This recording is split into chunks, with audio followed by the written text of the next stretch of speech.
Hey y'all, it's Mary Hyatt, and I'm so excited you're here for this month's topic, which is all about aligned routine.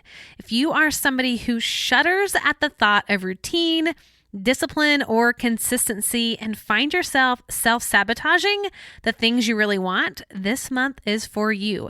We are going to be talking about what it looks like to take action from a place of true soul alignment. I know that by the end of the month, you're going to be in total flow. So without further ado, let's get into it. Welcome to the Living Fully Alive podcast with Mary Hyatt, here to help you find your authentic voice, learn how to love yourself, and embrace your life.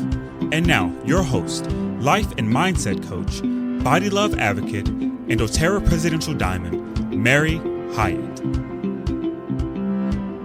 Hey everybody, it is Mary, and I am so excited to be sitting across from the one and only. Hey girl. Hey girl, hey. It has been a while.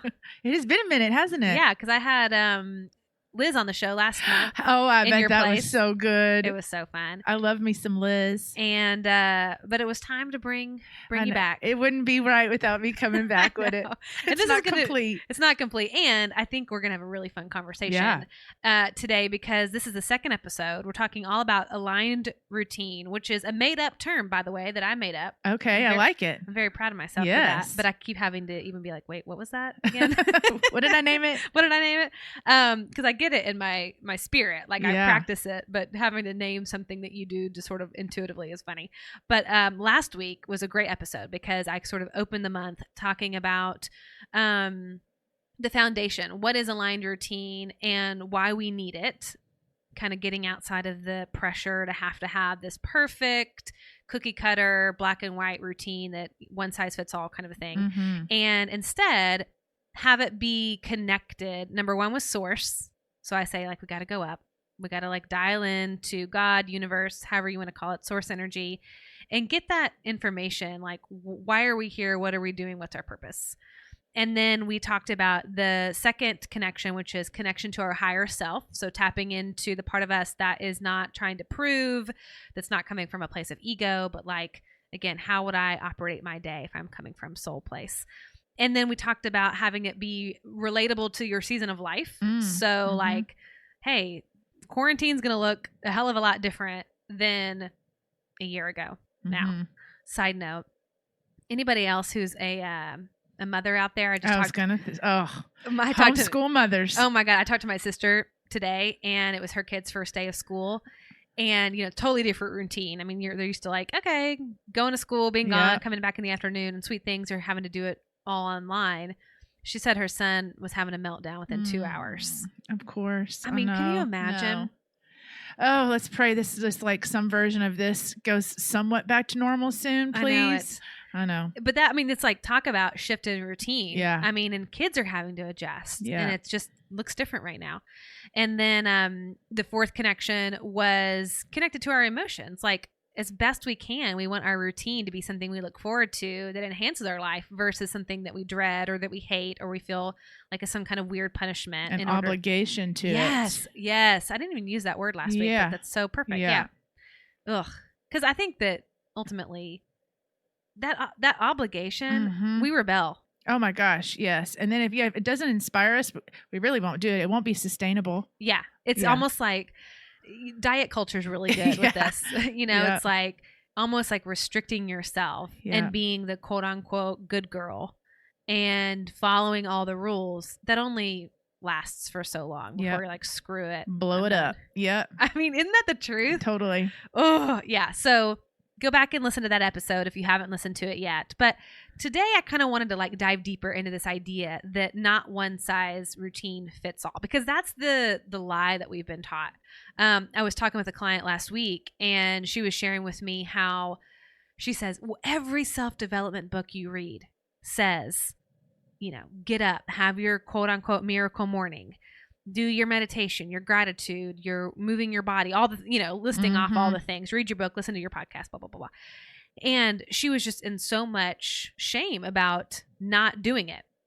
And I thought this is going to be a good conversation with Lindsley. Yeah. To have with Lindsley.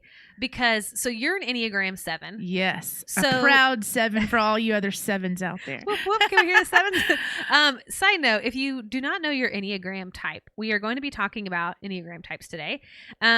This is a personality profile assessment test that is unbelievably complex and also very simple. Mm-hmm, I mean, like you can go really deep with it. Yeah. And there's a lot of experts on it. And we're going to just cover this kind of in the basics. So if you already are an Enneagram fanatic, this is going to be a really fun episode. And we're also going to talk about other things in today's episode. But you can go take the test. Mm-hmm. Like Enneagram Institute is a great place to go. They have their official test there. It'll probably take you, 30 minutes? Yeah, I was going to say 20, 30 minutes. And there's the app, the Ennea app. Yep, the Ennea app. It's probably connected to that website. I'm not sure. Yeah, I can link to all of this. Yeah, you should. That's a good idea. In the show notes, so you guys can do that. But the idea is that there's 9 basic personality profiles, and that each of us falls within one of these 9 personalities. Now, again, because we are beautifully complex as humans, we have a little bit of each of them in us, but each of us has sort of a dominant type, and it's 1 through 9. So type 1, 2, 3, 4, 5, 6, 7, 8, 9. So I'm an Enneagram type 2. Lindsley is a 7. So I thought it would be kind of fun because I think the way you and I think about routine, habit, how we construct our day probably looks a lot different because we're personality types different. Totally. Yeah. This would actually be a really interesting conversation with astrology. I was going to say, where I want to go with this is astrology. For all of you astrology lovers, I'm your girl in that. No, you're so right because, and this is a great aha for me a little bit because we are as a culture taught, especially in the self-help and self-development world, it's like your morning routine is like this unshakable, non-negotiable, what is your morning routine? We are like beaten with this conversation. And I will say that it is good for me to start my day. I have learned that I do need a little bit of a grounding, what I call a ritual. Yep. Because it helps me not just be in some sort of like reactive or just kind of spacey mode. But personalities make all the difference on what that morning routine should be. Well, and I'm just curious too, because I thought this was interesting that you said ritual. And I'm wondering for you if even the language is helpful. I mean, I'm realizing that now as we're talking. Yeah.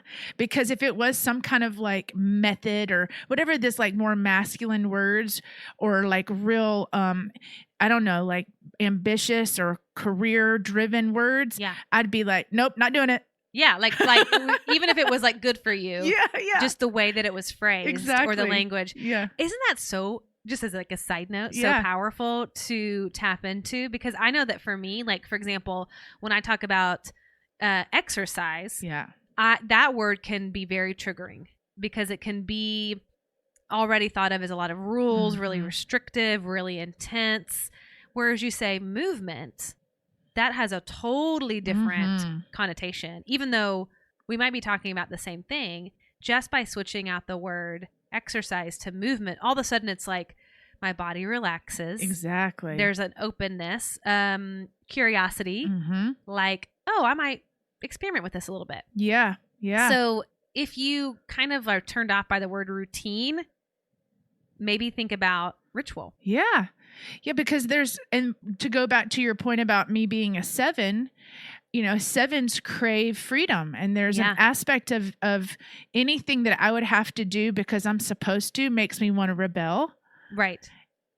You know what I mean? It's kind of funny. I never thought about that. But there is that piece of it is like, if I do it because it's nurturing some part of me or it's helping me, you know what? I'm realizing it's almost like, ooh, what's going to happen when I sit down this morning when I met. So a part of my ritual, let me go back. Part of my ritual is just grounding in and meditating.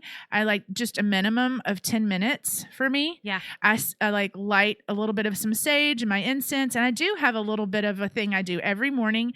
And I think that if I didn't do it, I probably would miss it. But there's something about the openness and the expectation of, as I sit down, what am I going to discover or what's going to come up for me? Or, am I going to, because like what you were saying, I connect to source. Yep. So even how you picked how to do a routine, I would say that's actually what I do in my routine. Yeah. And that's going to, obviously show up Yeah. differently. So let's backtrack and let's go to type 1. Mm-hmm. Hey y'all, I'm sure you've been hearing me mention my Fully Alive Circle membership, and you might be wondering what it is and how you can join. So let me tell you a little bit about it. So the Circle membership is a safe place for women to gather together in a heart-centered community to take this deep dive into personal transformation. So it's my online membership where you'll learn how to find yourself again through daily devotional practices. Inside of our private Facebook group, I share resources like guided meditations, yoga practices, essential oil recipes, journal prompts, and so much more that dive into our monthly topic that we explore right here on the Living Fully Alive podcast. And all those resources are delivered to your inbox weekly to help you create powerful change in your life. So if you're looking for an affordable way to continue your journey of living fully alive, then definitely check out the Fully Alive Circle membership. Just go to maryhyatt.com/circle and you can find out all the details and join. All right, now back to this week's episode. Okay, so type 1 is the reformer, is the perfectionist.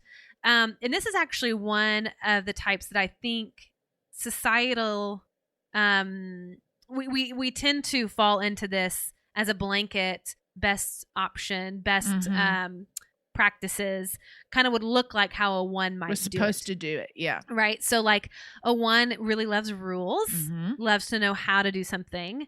I'll just kind of let's just ping back and forth and you just kind of go how you think, how you would understand just a 1 in general, and then we'll talk about routine. So a 1, I go to a 1 in stress as a 7. Okay. So like rigid rules, Yep. a little bit controlling. This is the negative side. Okay. So but then the positive of that is that they would probably love the word schedule and, any kind of habit or, these things that you do regularly. Like a checklist. A checklist. Yeah. So I think a type 1 to me is going to be the most naturally inclined to have what we might think of as a traditional routine. Yeah. So they're going to have that in their day planner, most likely. They're going to have kind of best practices, 15 minutes for this, 10 minutes for this, 30 minutes for this. And it's sort of the same thing every day. And they won't let themselves probably miss a day. Yeah, exactly. Like making sure that they hit every day. Yeah. Even if they aren't up to it. Yeah. Or they don't feel like it, or maybe they're tired, they'd still most likely make themselves do it. Because it's the honorable thing to do. Yeah. So when you think about like the discipline of a 1, and like that word is really like a positive for a 1. I mean, if you need to get some stuff done, a 1's going to make it happen, but they're going to do it the right way. Yeah. So this is where sometimes when if you're a different type of number and you adopt this one way of being kind of idea that it has to be this specific type of routine, and the right routine, depending on your number, you're going to feel locked in. You're going to feel like you're failing because you're not naturally wired this way. Whereas a 1, it's just effortless. Like we all have probably met those people that literally like they can just do this, not even thinking about it. And they just make it happen. But I think for a lot of us recovering perfectionists, we need to sort of check ourselves and saying, am I doing this because I really want to be doing this? Or am I doing this because I think I have to be doing this? So having that check in. And I think for 1s, part of what might be helpful for them, because again, they're so disciplined, is taking a moment to just drop into their heart. And this is where if a 1 is going to grow in this area, they need to do probably something a little unconventional every once in a while. Switch it up every once in a while. And kind of connect to some joy, because it can be so much about tasks and checking off the list and rigid and kind of almost like military-esque. It's like, okay, what can you do in your routine that connects you to joy and that connects you to your heart and kind of brings you that, I don't know, that pleasure element back into the equation. That's good. Just to be a little more well-rounded. Anything else on that you can think? No, that's great. Where do they go in growth? Where does the 1 go to in growth? I can't remember. Someone will have to text you or email you or Yeah. comment and tell us. How do we not know this, Mary? I'm going to look this up right now as we speak so we get it right. That just shows you that neither one of us are ones. A 4. Oh, yeah. Okay. The creative, Yeah. the artistic one. Yeah. Okay, so now let's move into type 2, which is me. Yes. Yay! So the type 2 is the helper. And this is, I can speak to myself. This is in my worst phase, codependent, people pleaser.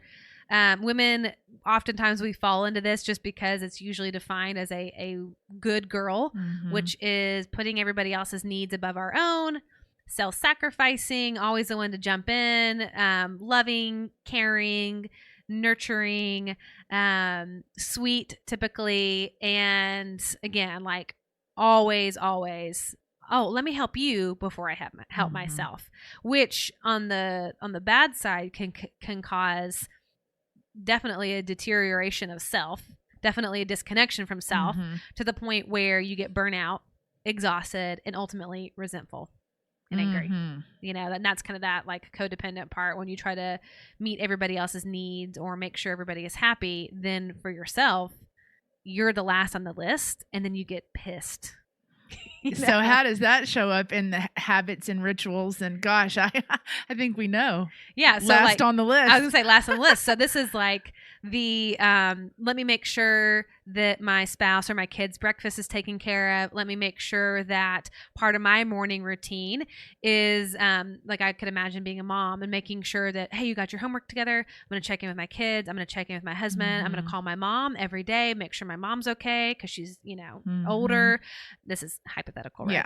Yeah. But it's basically like part of what I would do without having deeper awareness is basically my morning would consist of checking in on everybody else, making sure the house was okay, the kids were okay, my husband was okay, whatever it was. And then, okay, now I got to go and do the things that I got to get done on my list without ever really like checking in with self. Yeah. And filling your own well. Totally. Yeah. Like if you're a natural helper and that's your go-to, so much of your energy is going to be spent on other people, which is really beautiful thing. Sure. When it's in health. But it's like, okay, part of my actual morning routine, if I'm going to be aligned, so if we go back to the alignment piece, and if I'm going to source first and then my higher self, the question becomes, and this is a question I ask myself every day, hand on my heart, what do I need? What do I need today?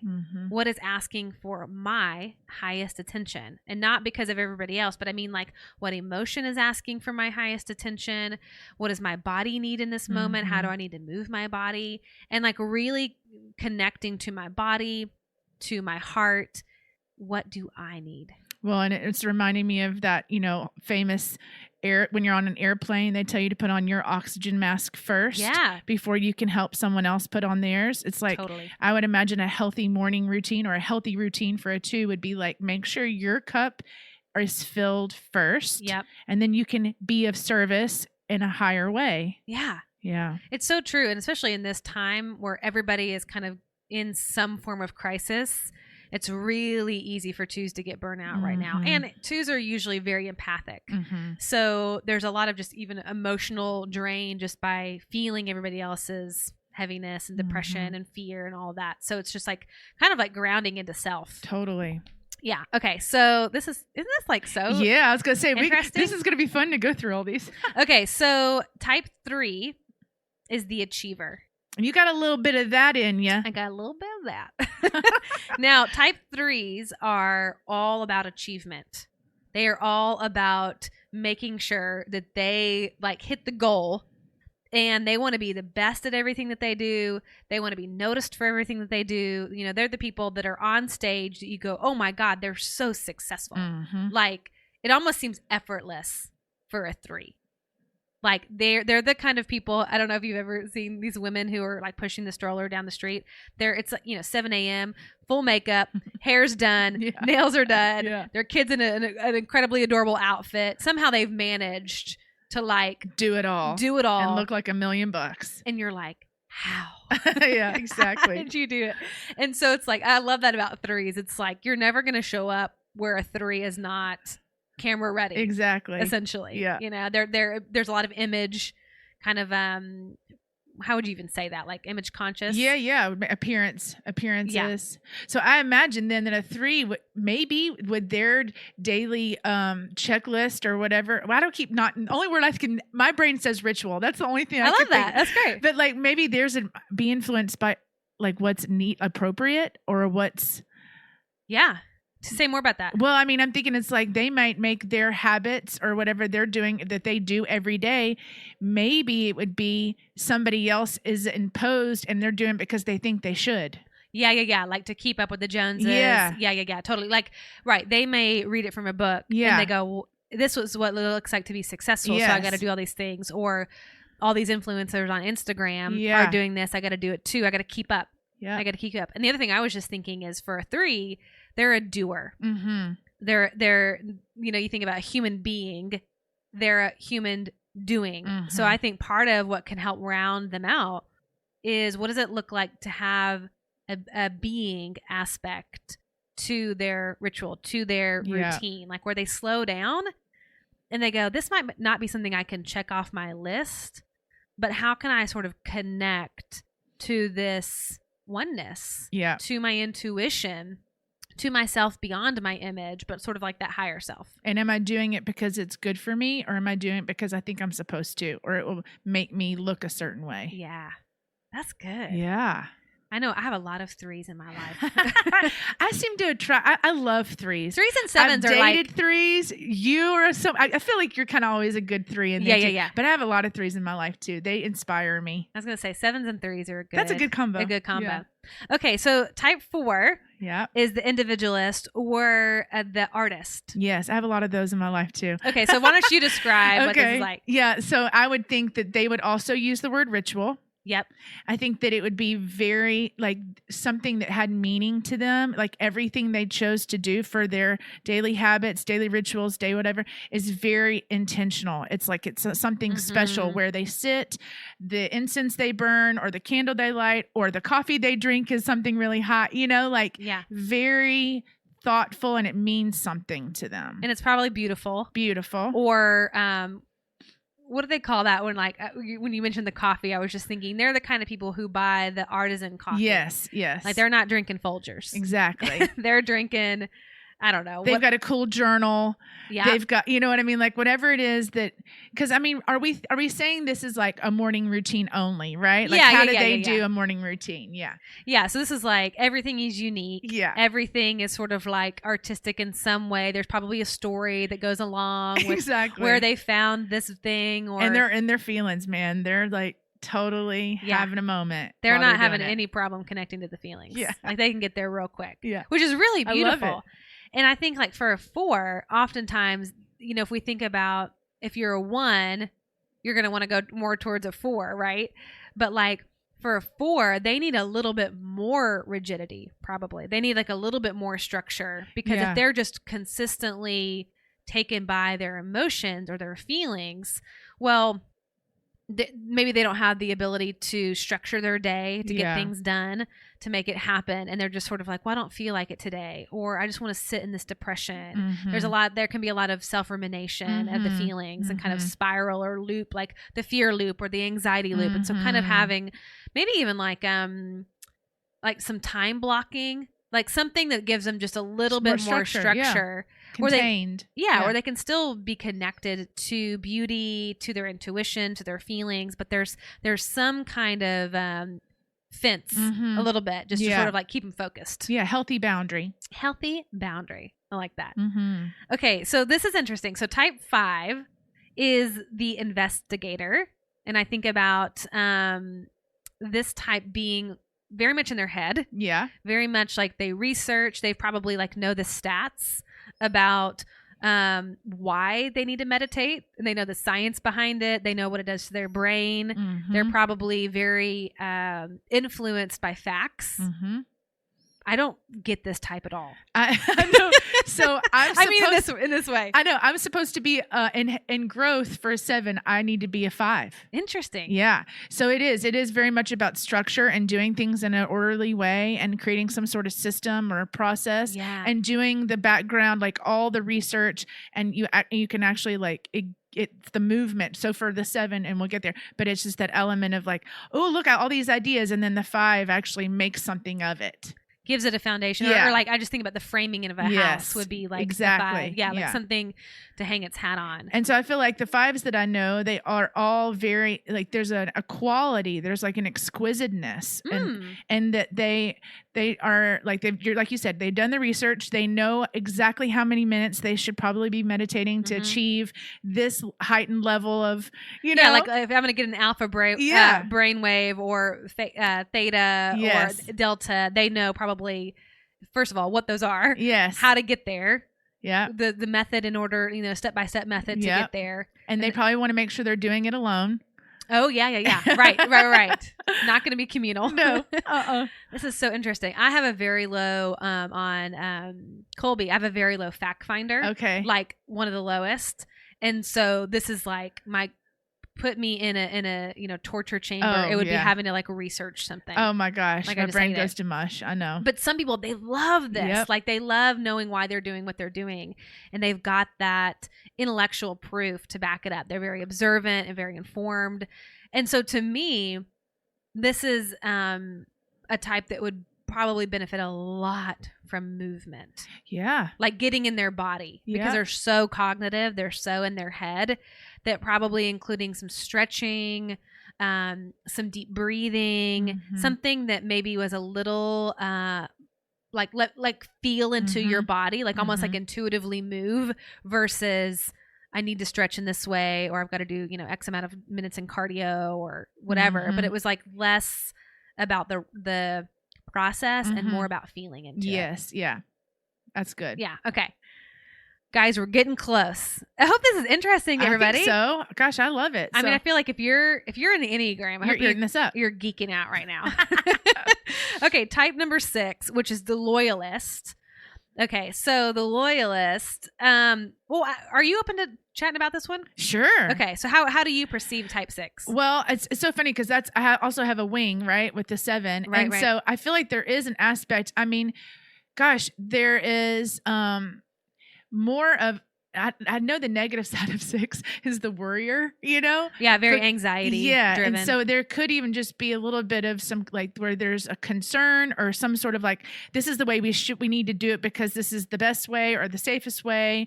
Or so it could create, I mean, I don't really know how that would actualize in a routine. Maybe it's just what they've always done with the Loyalist. Well, yeah. And I was going to think like, kind of 2 ways I could see it, because a Loyalist too really respects authority. Okay. So they there's a lot of like maybe like the church says. Method that I've done for a long time. Yeah. And like the church says to read your Bible. So I'm going to read my Bible because I respect that authority, and I'm going to, do my whatever. I've read this from an authority figure and as an author, like if you read, what's her name from Finding Your Own North Star, Martha Beck. Yeah. Or Morning Pages or things like that. And you go, okay, I respect this person. This is like, this is what I do. This is what I do. And I'm going to follow this method because, I believe this thing. Yeah.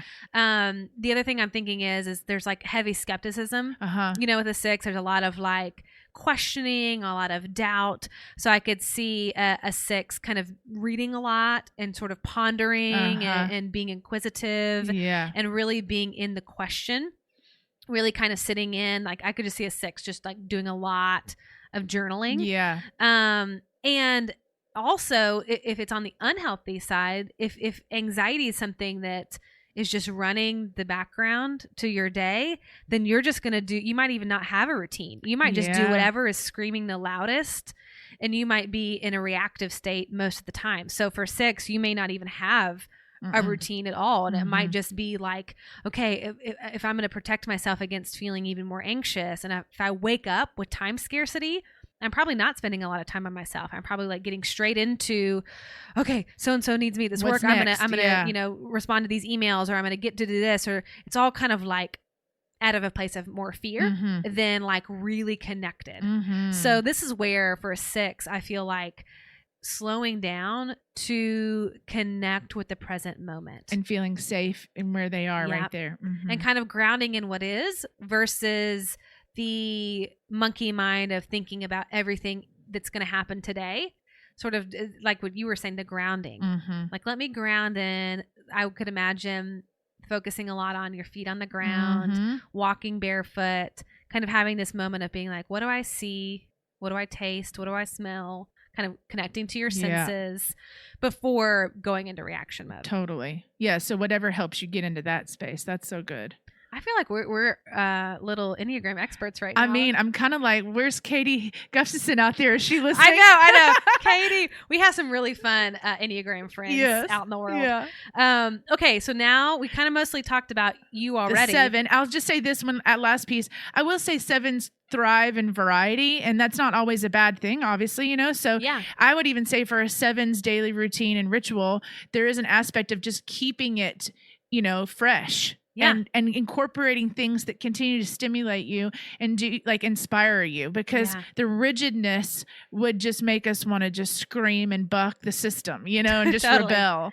So I would say anything that just keeps our ourselves grounding is important, and being in the present moment is insanely important for us, and doing anything that we can do with that. But how we do that probably needs to have a little variety to it. Well, and I'm thinking too for 7s, like when I think of a 7, which is just the jolly, happy, fun-loving, life of the party, loves people, all that kind of stuff. Like, it's almost like shiny Shiny syndrome. shiny object syndrome, where it's like squirrel, squirrel, right? Yes. So in some ways, I would imagine, tell me if I'm wrong, that like you might wake up with just all kinds of options for the day in your head. Like there's just like this, and I could do this, and I could do this, and I could do this. And so I'm wondering if what might be helpful in that kind of grounding is like the brain dump. Yes, that's like, what I do every morning. That's so funny. That's so good. Yeah, so I like when you talked about the artist way, and I'd actually do like this is whenever I feel inspired, right? Because I'm not rigid. Yeah. I will literally do a journal and a brain dump on paper and set a timer and just get it out. Sometimes it's 10 minutes, sometimes it's 20 minutes or whatever. Okay. And I'll do that. And then I also write a list of everything that I would like to get done that day, or that needs to get done, or sounds exciting to do. That's so good. And then you can kind of prioritize exactly based on that. Yeah. That's so good. Yeah. And probably a little structure. Yeah, I need it. For sure. Okay, rounding down the last 2, we've got type 8, Yeah. the challenger. Yeah, they don't want us to tell them what to do. I love the 8s. I do too. That's my strong wing. I have a sister who's an 8. I have several friends that are 8. And this is like conflict is connection. Very, what's the word I'm looking for? Like they fight for the underdog. Mm-hmm. Like they are very convicted. That's what I was gonna say. Like they're very much in their convictions of like, okay, if something's going wrong, if somebody's being treated wrong, I'm gonna come up and defend them. They're like, to me, the defender, which is a beautiful part of the 8. They are honest. They're gonna tell you what they think. They're not gonna hold back. Sometimes on their worst days are very abrupt, very like their words cut like a knife. Yep. I mean, you're like, oh, that hurt, Yeah. They can be a little bit like bull in a china shop sometimes. Mm-hmm. I really respect 8s though, because I feel like they have really strong boundaries. Like they're not going to let you take advantage of them. Mm-hmm. They are not going to do anything they don't want to do. And they just have, they respect themselves, their time, their energy, and they're gonna not do anything. Yeah, they're gonna let you know. Yeah.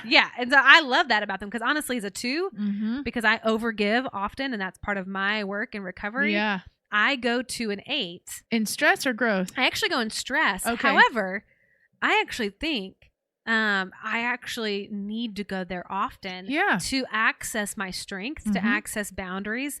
The reason they say that a 2 goes to an 8 in stress is because when we get resentful, because we've given too much, we get angry. Yeah, it makes sense. And anger is one of the kind of big characteristics of an 8. Yeah, you know, and we start fighting and challenging. Yeah. So it's almost like we go to the unhealthy side of an 8. Yeah. But for me, when you think about being in the health of an 8, I'm like, I have so much to learn from that. Yeah. And I want to incorporate that more into my life. So let's think about routine for an 8. They're probably pretty disciplined as yeah, well. they're probably disciplined and probably have their own way of doing things. And so I would say anything that helps round out that rigidity or that, forceful side. Yeah. So something that would help balance them out, which meditation. Yeah. Honestly, I mean, I'm just thinking anything that promotes peace, that promotes kind of more of like a calm, kind of like whatever would the opposite of anger be, kind of like calm mind. Tapping into other emotions for themselves, I think will be really, really important. But again, vulnerability of some kind. Yeah, vulnerability. That's good. Yeah, like being willing to create space to feel what they're feeling. Like maybe a good question for an 8 is, what am I feeling right now?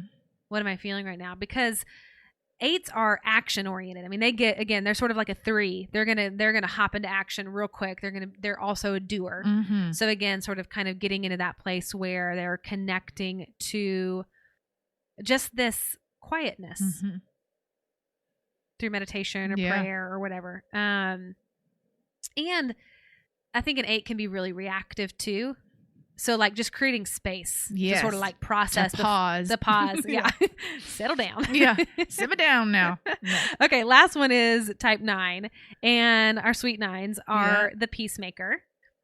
Sweet 9. Yes. And they peace above all else. Yeah. I mean, they're a people pleaser. They're going to come in. They're going to be able to read all sides of the situation, understand. The mediator. 9s are really beautiful creatures. Just don't ever ask them where they want to go eat. They never know. They are known as the sloths of the Enneagram. Yeah. So they're very slow moving. They're not opinionated. They don't really have. Sometimes they're accused of not having their own thoughts. Yeah. Because they're very concerned with what everybody else is feeling and thinking, and they're kind of like anticipating ahead of time. What people's needs are. And yet they really do have their own. You know what I'm saying? Like I have so many 9s in my life too, and if you finally start getting them in like when they get in stress or when they've had too much, just like all the other numbers. Yeah. All of a sudden it's like, oh, there they are. Yeah. And it's like, oh, you do have an opinion about that. Yeah, but that's usually like after being pushed, kind of like the 2. But when I think about a 9 too, they're creatures of comfort. Like stay inside of your comfort zone. A 9 does not like to be pushed. A 9 is like I think in growth they go to a 3. Yeah.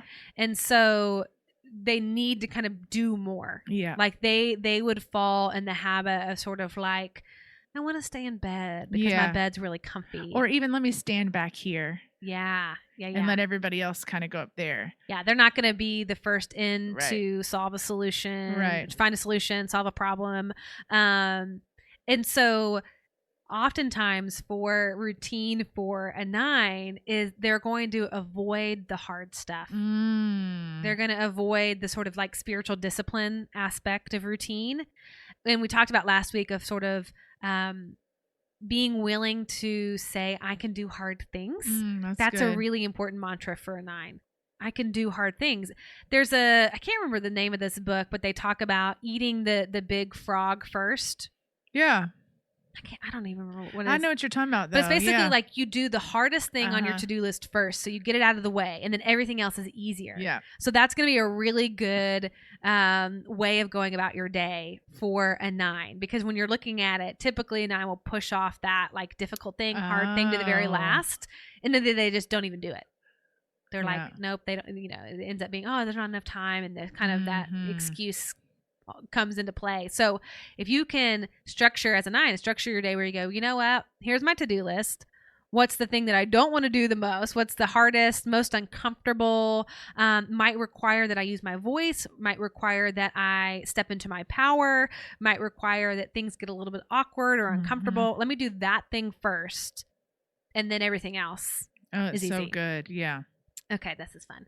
Okay, so there we go. 9 types. Yeah. Some little fun ideas for each. And dive into that stuff more, people. It's so fun. It is. Well, and I think that ultimately, and I got a lot of these ideas by my sweet friend, Sarah Jane Case. And she, if you do not follow her yet, Enneagram and Coffee. Oh, she's the best. Oh my gosh. If you want to geek out on Instagram, go follow her. I'll link to her page as well, because I got a lot of these ideas from her. And she is the absolute expert on Enneagram. But I think what it does first and foremost is it shows us that like everybody has a different way of approaching their day. And none of these are right or wrong. Mm-mm. We kind of have like a natural bent and ways that we can grow, ways that we can become more well-rounded. It's always hard for me to say. But more balanced in our approach to our day and then get more of the kinds of results that we want to get. And I was actually thinking about this because as y'all know, so my boyfriend Bentley, he and I on this regard could not be more opposite. Okay. So I want to talk about and touch on this idea real quick of chronotypes. Have you heard of this? No, I mean, only from you. Okay.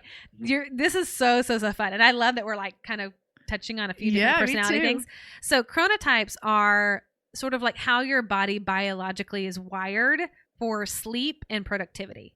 So there are 4 different chronotypes and it's based on animal archetypes. Oh, cool. Okay. So there's the bear, the wolf, the lion, and the dolphin.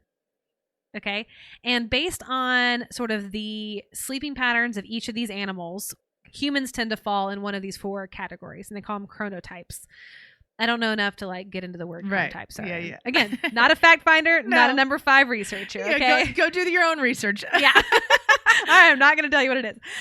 Okay. So why this is, I think, so cool is because oftentimes like my boyfriend and I will have this conversation where he goes to bed way later than me and I get up way earlier than him.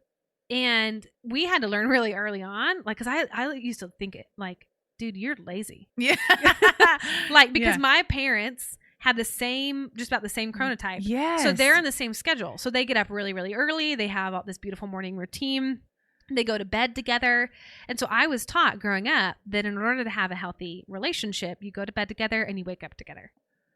Now that gives no space for your individuality. Yeah. Your like biological way. Now, are there just like psychological benefits to going to bed together and getting up? Sure. You know, but if we're just listening to our bodies and how we naturally operate, there are 4 different types. I should say like rhythms. Okay. So like bear, this is the type of animal or type of person who is going to bed and getting up with the cycles of the sun. Oh. Okay. So they are, they fall asleep with no problem. Like if you think about a bear, like can easily go to sleep. They wake up easily. It's not a struggle either way. And they're most productive before noon. Okay. So they have most of their energy in the morning and they have a post lunch dip. So they have this sort of like crash between 2 and 4. This is me. A large majority of people fall into the bear. I think they said that like most of the population is going to be in this bear quality, or chronotype. So then the second, this is Bentley, is the wolf. Okay. So think about a wolf as opposed to a bear. You just like body type and all the different things. The wolf has trouble waking up in the morning. So night owl, if you think about it that way. They feel really energetic when they wake up around noon. Okay. And their, let me see, their peak is starting at noon and ends, they have like a 4-hour window. So they've got like from noon until about 4 o'clock. And then they dip and then they get energetic again late at night. Wow. So think about a wolf like hunting at night, you know, being under the moonlight, all of that. So they're most productive doing nighttime kind of things. Yeah. So the middle of the day is like, I mean, I shouldn't say middle of the day, but like from like 4 to like 7. Don't expect anything from them. Okay. So it's like snooze time. And then they get another surge of energy and they're going to stay up late. So these are the kind of guys that stay up and they're going to get up later because of that. Okay, so lion. Now, this was interesting. The lion is what most people, we think that is the healthiest option. This is sort of what the American culture is built on, sort of this idea of 9 to 5. Everybody should get up early. And so this is interesting. So they are early to rise, and they could even get up before the dawn. You know, like before the sun gets up, and they're at their best until noon. So kind of a little bit similar to the bear, except they're getting up earlier. So they're sort of like, you know that whole thing of like the 5 a.m. club? Oh, yeah. Okay, so that's a lion, right? I've always been envious of those people. I'm like, I don't even know how y'all just did all that before 8 Yeah, a.m. exactly. Like they've done a whole day's work by Yeah. 8 a.m. and then they're going to bed typically between 9 and 10. Okay. So again, that chronotype is what is championed in our society. Totally. And if you are a bear or a wolf, and I'll talk about the dolphin, there's some like shame. I was going to say that. Right. Like if you are like a productive, successful person, you better look like a lion. So then the last is a dolphin. And this is the type that has trouble following any kind of schedule. Oh. So they're usually, what's the word where you can't sleep? Insomniacs. Okay. So they usually don't get enough sleep because they're very sensitive to noise, to light. So they're very, very light sleepers. They kind of like sleep in spurts. Mm. They kind of wake up a lot during the night. And they are most productive around 10 a.m. to 2 o'clock in the afternoon. So sort of middle of the day, which is a little bit different. So not hugely in the morning, not hugely at night, but a little bit difficulty. And I think the smallest population fall into this category.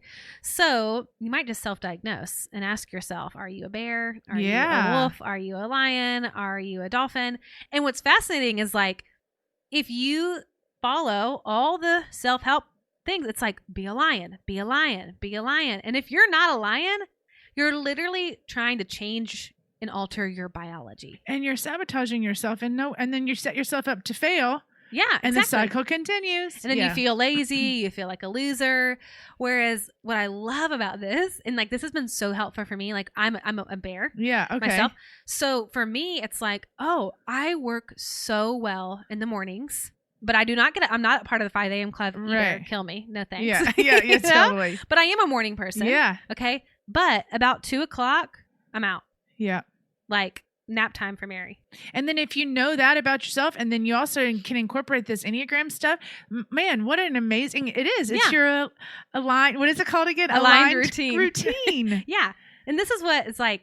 The more we can give ourselves permission to just be how we're wired, to be what is like our natural state. And that's why we have to like slow down and check in with ourselves and like create self-awareness and self-acceptance. Yes.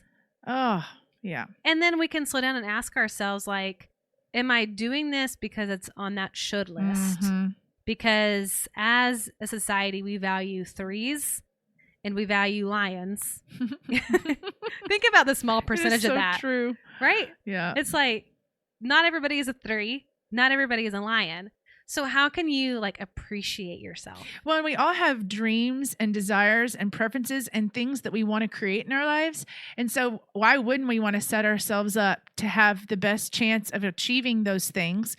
Because our favorite quote, Tony Robbins, like growth equals happiness. If you're not growing and you don't have something that you're working towards, which is what the whole point of a ritual and a habit and a checklist and all these things are, is to build traction and to like build momentum in something. And so if you're not growing, then you're not ever going to get that sense of true happiness. But if you don't set yourself up to grow in a way that's doable and sustainable, then you're just setting yourself up. Well, then you're out of alignment. Yeah. I mean, you're working against yourself. Yeah. You're working against your nature. You're working against how you're wired and created. So much harder to, And then you're just like, there's shame, there's judgment, there's pain, there's suffering, like comparison. Yeah. And like I think it's so helpful not only to know my own type, but to know my friends and my family. Because oftentimes I'll look at something that they're doing and you're like, you lazy ass. Or I'm a lazy ass. Right. You know what I mean? Kidding, but either way, right? And like what deep understanding I have now for Bentley, it's like I can let him be him because I gave space for him to be wired how he's wired versus trying to make him more like me. Or make him like, well, if you're not a lion, you're probably not going to be successful. It's like, no, you get to be the wolf. And like, let's appreciate the wolf. Yes. Thank God for variety. Yeah. Says the 7. That's so fun. Yeah. Well, gosh, I mean, this is just like one giant permission slip. Yeah. To just be yourself. This is huge, though, what you're saying. You need to market this. I'm just kidding. Let's create a product around this. Anybody interested? Where are 3s at? Yeah, seriously. But it's just like, okay, yes, I can just like accept and appreciate all the little ways that I'm created uniquely the way that I am, and optimize that as best I need to get done what I need to get done. Like, that's the fun thing. It's like, for me, knowing now I don't work well at 2:00 on, I don't schedule anything for that time. Like, I know that I have a window before that time that I'm going to be my sharpest, my most creative, my most focused, best self. And so I want to plan my day accordingly. Like, that to me is like aligned routine. Absolutely. And that you need to feel your well first in order to be able to do that. Exactly. Yeah. Yep. Oh, guys. Thank you. That was some good ahas there, sister. I know. I love it. Well, I hope that y'all have so much fun geeking out on the Enneagram and Chronotypes as much as we do. Again, go check out the test if you haven't taken it already. Do a little self-reflection, self-diagnosis, so that you can really, truly create an aligned routine that you just love and that feels good and natural and easy. And we've got 2 more episodes in this month's theme, all around aligned routine. Next week, I've got a really special guest. I'm super excited to talk about spiritual discipline with him. So check into that. And until then, remember that the purpose of life is to be grateful, to be great, and to be full. I'll see y'all next week. Bye. Hey, y'all. Thanks so much for listening to today's episode. I hope you got some amazing nuggets to take home and start implementing into your life. And if you're looking for the show notes and links, head on over to maryhyatt.com/show. And if you loved it, why not bring your girlfriends along this journey of becoming fully alive with you? Just give a quick share of this episode to your social channels and enjoy those debriefing convos with your besties. Thanks again, and I can't wait to connect with you next week.